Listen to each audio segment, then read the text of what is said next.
Hello friends, welcome to খেল দুনিয়া। মোহনবাগানের আগামী মৌসুমের কোচ কে হবে সেইটা নিয়ে এই মুহূর্তে জল্পনা কিন্তু তুঙ্গে।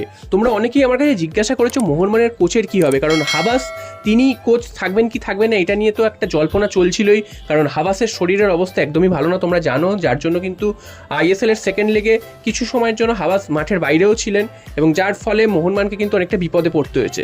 তাই মোহনবাগান ম্যানেজমেন্ট এখন আগেভাগেই হাবাসকে জিজ্ঞাসা করে নিয়েছিল হাবাসকে আগামী মৌসুমে কোচ থাকতে ইচ্ছুক। তো হাবাস কিন্তু এখনো স্পষ্টভাবে কোনো উত্তর দেয়নি, তবে যেটা মনে হচ্ছে হাবাস কিন্তু কোচ থাকতে ইচ্ছুক না, নতুন কোনো কোচ আসতে চলেছে মোহনবাগানে। এবং তোমরা জানো যে সার্জিও লোবেরার নাম উঠে এসেছিল প্রথমে, তবে সেটা কিন্তু হয়নি, কারণ সার্জিও লোবেরা উড়িষ্যাতেই থেকে যাচ্ছেন। তো এখানে এবার নতুন নাম কিছু উঠে আসছে, বেশ কিছু এর আগেও নাম উঠে এসেছিল।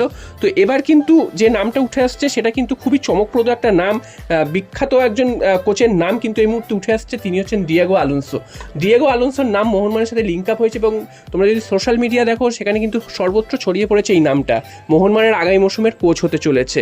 তো তোমাদের জানিয়ে রাখি ডিয়েগো আলোনসো এই লোকটি কিন্তু বড় বড় ক্লাবে কিন্তু কোচিং করিয়েছে, এছাড়া উরুগুয়ের জাতীয় দলেরও কোচ ছিল, ইন্টার মিয়ামি যেখানে মেসি এই মুহূর্তে খেলে সেই দলেরও কোচ ছিলেন তিনি এক সময়, এছাড়া কিন্তু সেভিয়া এফসিরও কোচ ছিলেন, স্প্যানিশ লিগে খেলে।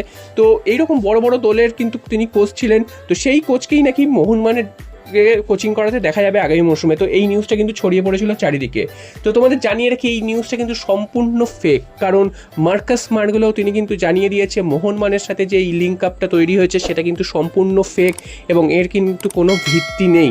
অর্থাৎ মার্কাস যখন নিজে থেকে জানিয়েছে তখন কিন্তু তোমাদের ধরে নিতেই হবে এইটার সাথে কোনো সম্পর্ক নেই, পুরো ভিত্তিহীন। তবে মার্কাস পাশাপাশি এটাও জানিয়েছে যে মোহনবাগানের কোচ এখনও অবধি কিন্তু ঠিক হয়নি, আগামী 10-15 দিনের মধ্যেই কিন্তু মোহনবাগানের কোচ কিন্তু ঠিক হয়ে যাবে এবং তারপরে কিন্তু তোমরা জানতে পারবে। তোমাদের গতকালই আমি জানিয়েছিলাম যে মোহনবাগান সমস্ত কিছুই ডিলে করে রাখছে, এই কারণে কোনো কিছুই নাম জানাতে চাইছে না, এই কারণে ভারতের জাতীয় দলের খেলা কিন্তু এখনো বাকি রয়েছে কাতারের বিরুদ্ধে 11 তারিখের ম্যাচটা হয়ে যাওয়ার পরই মোহনবাগানের তরফ থেকে কিন্তু সমস্ত অফিসিয়ালি নামগুলো এক এক করে অ্যানাউন্স করা হবে।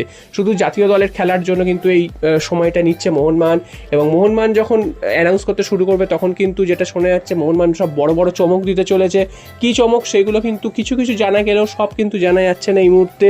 তো যেগুলো জানা যাচ্ছে সেগুলো তোমাদের সাথে সাথে জানিয়ে দিচ্ছি, এবং যেগুলো জানা যাচ্ছে না সেগুলো যখনই জানতে পারবো তোমাদের কিন্তু সাথে সাথে জানিয়ে দেবো। তো ডিয়েগো আলোনসো এই নামটা এই মুহূর্তে মোহনবাগানের সাথে লিঙ্ক আপ হয়েছিল কোচের জন্য। তো তোমাদের জানিয়ে রাখি এই নিউজটা কিন্তু সম্পূর্ণ ফেক এবং এর কিন্তু কোনো ভিত্তি নেই, এবং ডিয়েগো আলোনসো মোহনবাগানের কোচ আগামী মৌসুমের জন্য হচ্ছেন।